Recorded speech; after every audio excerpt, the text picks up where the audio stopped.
Man of Distinction by Michael Shaara. Reading by Matt Perard. Being unique is a matter of pride, but being a complete mathematical impossibility? The remarkable distinction of Thatcher Blitt did not come to the attention of a bemused world until late in the year 2180. Although Thatcher Blitt was, by the standards of his time, an extremely successful man financially, this was not considered real distinction. Unfortunately for Blitt, it never has been. The history books do not record the names of the most successful merchants of the past, unless they happen by chance to have been connected with famous men of the time.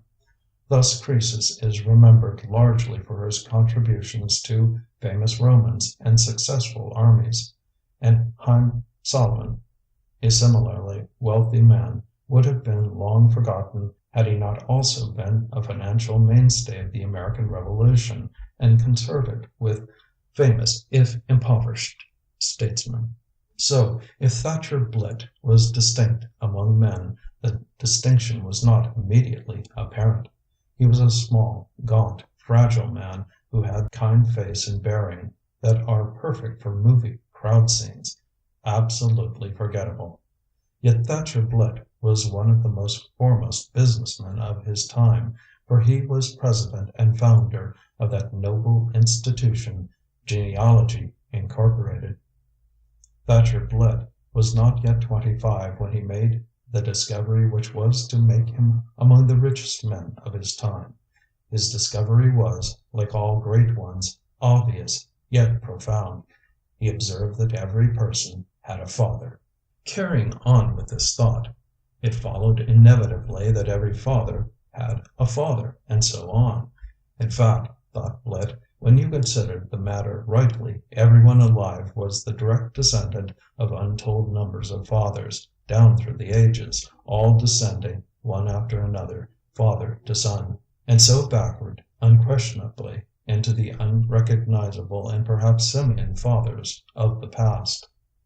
This thought, on the face of it, not particularly profound, struck young Blitt like a blow. He saw that since each man had a father, and so on, and so on, it ought to be possible to construct the genealogy of every person now alive. In short, it should be possible to trace your family back, father by father, to the beginning of time. And of course it was, for that was the era of the time scanner. And with a time scanner, it would be possible to document your family tree with perfect accuracy. You could find out exactly from whom you had sprung. And so Thatcher Blitt made his fortune. He saw clearly at the beginning what most of us see only now, and he patented it. He was aware not only of the deep-rooted sense of snobbishness that exists in many people, but also of the simple yet profound force of curiosity. Who exactly, one says to oneself, was my 40 times great-great-grandfather? A Roman legionary, a Viking, a pyramid builder, one of Xenophon's 10,000? Or was he, perhaps, for it is always possible, Alexander the Great? Thatcher Blitt had a product to sell, and sell he did, for other reasons that he alone had noted at the beginning. The races of mankind have twisted and turned with incredible complexity over the years. The numbers of people have been enormous. With 30,000 years in which to work, it was impossible that there was not, somewhere along the line, a famous ancestor for everybody. A minor king would often suffice, or even a general in some forgotten army.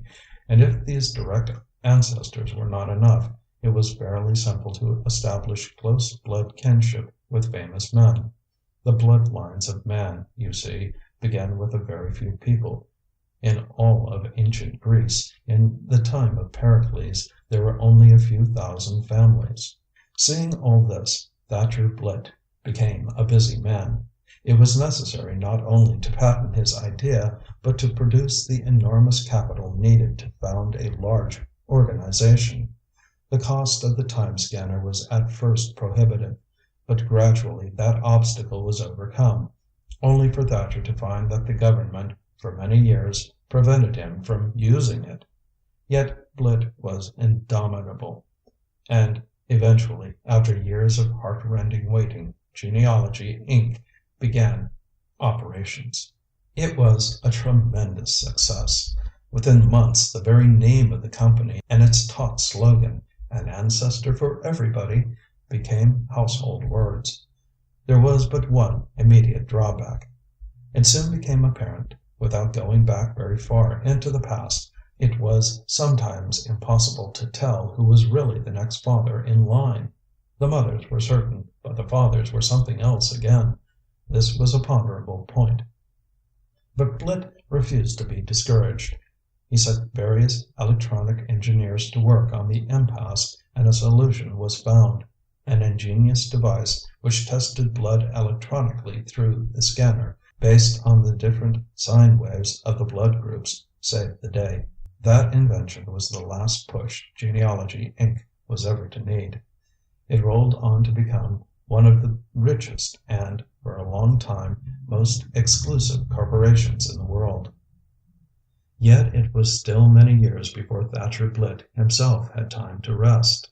There were patent infringements to be fought, new developments in the labs to be watched, new ways to be found to make the long and arduous task of father tracing easier and more economical. Hence he was well past 60 when he at last had time to begin considering himself. He had become by this time a moderately offensive man. Surrounded as he had been all these years by pomp and luxury, by impressive names and extraordinary family trees, he had succumbed at last. He became unbearably name-conscious. He began by regrouping his friends according to their ancestries. His infrequent parties were characterized by his almost parliamentarian system of seating. No doubt all this had been in Thatcher Blitt to begin with. It may well be, in perhaps varying quantities in all of us, but it grew with him, prospered with him. Yet in all those years he never once inspected his own forebears. You may well ask, was he afraid? One answers, one does not know. But at any rate, the fact remains that Thatcher Blitt, at the age of 67, was one of the few rich men in the world who did not know who exactly their ancestors had been.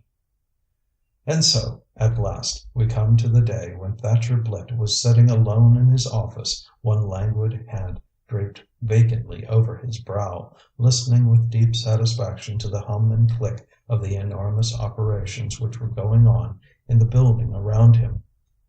What moved him that day remains uncertain. Perhaps it was that, from where he was sitting, he could see row upon row of action pictures of famous men which had been taken from his time scanners. Or perhaps it was simply that this profound question had been growing at him, had been gnawing at him all these years, deeper and deeper, and on this day broke out into the light. But whatever the reason, at 11:02 that morning he leapt vitally from his chair. He summoned Cathcart, his chief assistant, and gave him the immortal command. "Cathcart," he grated, stung to the core of his being, "who am I?" Cathcart rushed off to find out.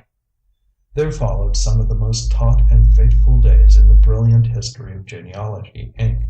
Father tracing is, of course, a painstaking business, but it was not long before word had begun to filter out to interested people.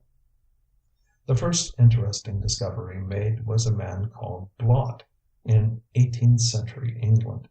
No explanation was ever given for the name's alteration from Blot to Blitt. Certain snide individuals took this to mean that the name had been changed as a means to avoid prosecution, or some such, and immediately began making light remarks about the blots on old Blitt's escutcheon. This Blot had the distinction of having been a wine seller of considerable funds. This reputedly did not sit well with Thatcher Blitt. Merchants, he snapped, however successful, are not worthy of note. He wanted empire builders. He wanted, at the very least, a name he had heard about, a name that appeared in the histories. His workers furiously scanned back into the past. Months went by before the next name appeared. In ninth century England there was a wandering minstrel named John, last name unprintable, who achieved considerable notoriety as a ballad singer before dying in a natural death in the boudoir of a lady of high fashion. Although the details of this man's life were of extreme interest, they did not impress the old man. He was, on the contrary, rather shaken. A minstrel, and a rogue to boot. There were shake-ups in Genealogy, Inc. Cathcart was replaced by a man named Jukes, a highly competent man despite his interesting family name. Jukes forged ahead full steam past the birth of Christ, no relation. But he was well into ancient Egypt before the search began to take on the nature of a crisis. Up until then there was simply nobody, or to be more precise, nobody but nobodies. It was incredible. All the laws of chance were against it, but there was, actually, not a single ancestor of note. And no way of faking one, for Thatcher Blitt couldn't be fooled by his own methods. What there was simply an unending line of peasants, serfs, an occasional foot soldier or leather worker. Past John, the ballad singer, there was no one at all worth reporting to the old man. This situation would not continue, of course. There were so few families for men to spring from. The entire Gallic nation, for example, a great section of present-day France, sprang from the family of one lone man in the north of France in the days before Christ. Every native Frenchman, therefore, was at least the son of a king. It was impossible for Thatcher Blitt to be less.